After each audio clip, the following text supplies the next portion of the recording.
செந்தமிழ் என்னும் தலையணை சூட்டி செம்மாந்து நிற்கும் எம் தமிழுக்கும் ஈன்ற பொழுதின் பெரிதுவக்கும் தம் மகனை சான்றோன் என கேட்ட தாய் என்னும் குரலுக்கிணங்க தாயை பெருமை பற்றி வீட்டிற்கும் அனைத்து நல்லுள்ளங்களுக்கும் என் பணிவான காலை வணக்கங்கள். சுதந்திர நாள் இத்தலைப்பை முதலில் பார்த்தபோது மிக எளியதாக எண்ணிய எனக்கு பின் ஆழமாக சிந்தித்து பார்த்தபோது இத்தலைப்பில் உள்ள கடினத்தன்மை எனக்கு புரிந்தது.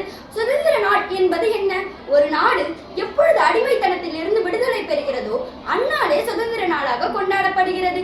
அப்பொழுது நமது நாட்டிற்கு அடிமைத்தன்மையாகிய நாள் எப்பொழுது? அதாவது சுதந்திர நாள் எப்பொழுது என்று தெரிந்து கொள்வதற்கு முன்பு அடிமை நாள் தெரிந்து கொள்ள வேண்டும் அல்லவா? நமது நாடு சுதந்திரம் அடைந்தது. அப்பொழுது நமது நாடு என்பது எது? நீங்கள் சிறிது சிந்தித்து பாருங்கள். சுமார் 500 வருடங்களுக்கு முன்பு நம் மக்களிடம் போய் உன் நாடு எது என்று கேட்டால் சேர நாடு, சோழ நாடு, பாண்டிய நாடு என்று கூறுவார்கள். நாம் அப்பொழுது சோழ நாட்டில் வசித்து வந்தோம். நமது அண்டை நாடுகள் சேர நாடு மற்றும் பாண்டிய நாடு ஆகும். சோழ மன்னர்களில் சிறந்தவர் ராஜராஜ சோழன் ஆவார். அவரின் சிறப்பை பற்றி ஒரு தேர்வில் கேட்டால் நாம் சிந்திக்காமல் எழுதிவிடலாம், அவர் சேர மற்றும் பாண்டிய மன்னர்களை வீழ்த்தி அடிமைப்படுத்தினார் என்று. சேர மன்னர்களில் சிறந்தவர் சேரன் செங்குட்டுவன் ஆவார். அவரை பற்றி ஒரு தேர்வில் கேட்டால் நாம் எழுதிவிடலாம், அவர் சோழ மற்றும் பாண்டிய மன்னர்களை வீழ்த்தி அடிமைப்படுத்தினார் என்று. பாண்டிய மன்னர்களில் சிறந்தவர் நெடுஞ்செழியன் ஆவார். அவரை பற்றி கேட்டால் நாம் எழுதிவிடலாம், அவர் சோழ மற்றும் சேர மன்னர்களை வீழ்த்தி அடிமைப்படுத்தினார். இதிலிருந்து நாம் தெரிந்து கொள்வது, ஒரு நாடு எப்பொழுது அடிமைத்தனத்தில் இருந்து விடுதலை பெறுகிறதோ அந்நாளே அந்நாட்டின் சுதந்திர நாளாக கொண்டாடப்பட்டு வருகின்றது.